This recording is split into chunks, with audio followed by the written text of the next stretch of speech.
Bonsoir Yannick Dagnaud. Bonsoir. Vous êtes porte-parole du syndicat SGP Unité Police, c'est le syndicat majoritaire chez les gardiens de la paix. Le gouvernement renonce au récépissé de contrôle d'identité, vous êtes satisfait ? Oui, c'est une satisfaction dans la mesure où l'ensemble des organisations syndicales, y compris la mienne, et pourtant nous avions travaillé sur ce récépissé de contrôle d'identité. C'est une nouvelle parce qu'il y avait une réelle montée de la base qui disait qu'ils n'en voulaient pas et que effectivement, si on remet les gardiens de la paix dans leur mission de service public, dans leur mission de proximité vis-à-vis de la population, ou d'îlotage que j'ai plus connu que la proximité, il est clair qu'un îlotier dans son quartier connaîtra tous les habitants et n'aura pas lieu d'avoir recours à des contrôles d'identité répétitifs qui, comme le disent mes collègues de terrain et comme le disent les sociologues et tous ces scientifiques qui nous observent, les contrôles d'identité répétitifs, sont totalement contre-productifs et ne font qu'accentuer le ravin qui existe depuis maintenant quelques années entre police et population. Mais on fait quoi à la place pour lutter contre les dérives ? L'idée de l'inscription du matricule sur l'uniforme, vous trouvez ça intéressant ? Écoutez, vous voyez qu'avec mes cheveux blancs, j'ai quand même quelques années d'expérience. J'ai commencé ma carrière à Paris en 1985. Et à l'époque, la préfecture de police, donc Paris et les 3 départements de la petite banlieue, nous disposions d'un matricule, d'un numéro qui nous permettait d'être identifiés, ce qu'on appelions la pucelle dans le langage policier. On trouvait la même chose chez les militaires. Et pourquoi pas ne pas revenir à cette époque-là ?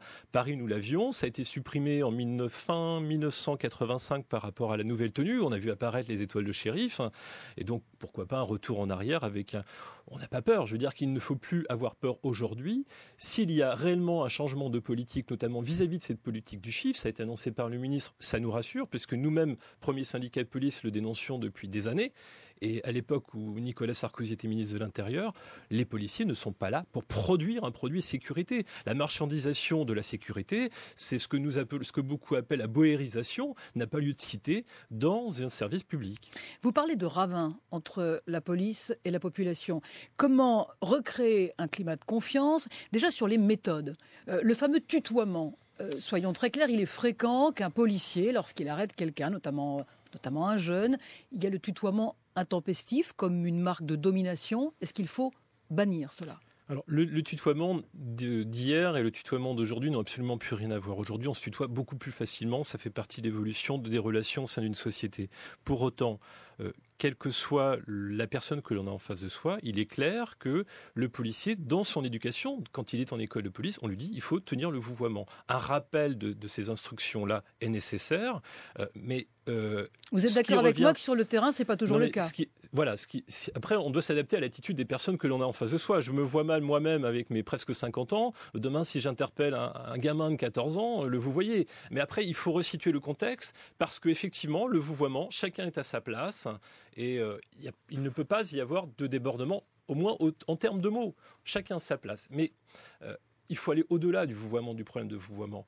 Si demain, les zones de sécurité prioritaires ne sont la seule façon d'attaquer les relations police-citoyens, c'est un échec. C'est effectivement les ZSP, parce que c'est là que règnent les caïds et tout ce qui est berceau de la délinquance et de la criminalité, mais il y a aussi les autres de la société. Il y a les autres quartiers qui vivent tout à fait normalement. Il ne faut pas les oublier, parce que si on axe tout sur les quartiers difficiles, que va-t-il se passer dans les quartiers où règne une relative paix sociale.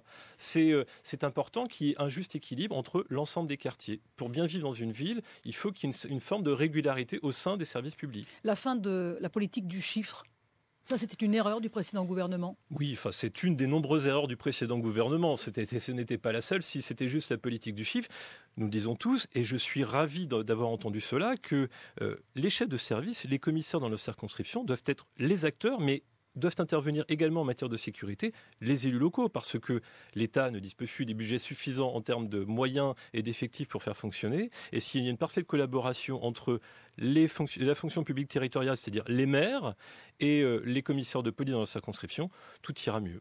Il nous reste 30 secondes, Yannick Dagnaud. Un supermarché Cachère a été attaqué à la grenade, aujourd'hui à Sarcelles.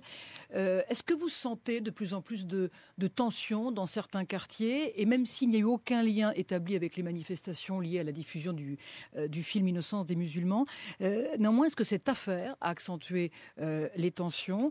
Et est-ce que les groupes radicaux sont sous contrôle en France ?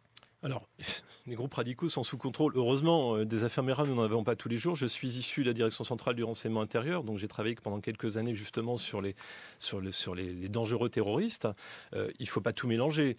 Je veux dire que des erreurs ont probablement été commises sur l'affaire Mera. On voit bien que le ministre annonce également une réforme des services de renseignement, parce qu'on ne peut pas avoir d'un côté le renseignement ouvert qui ne travaille pas logiquement avec le renseignement fermé. Pour autant, sur l'affaire de Sarcelles,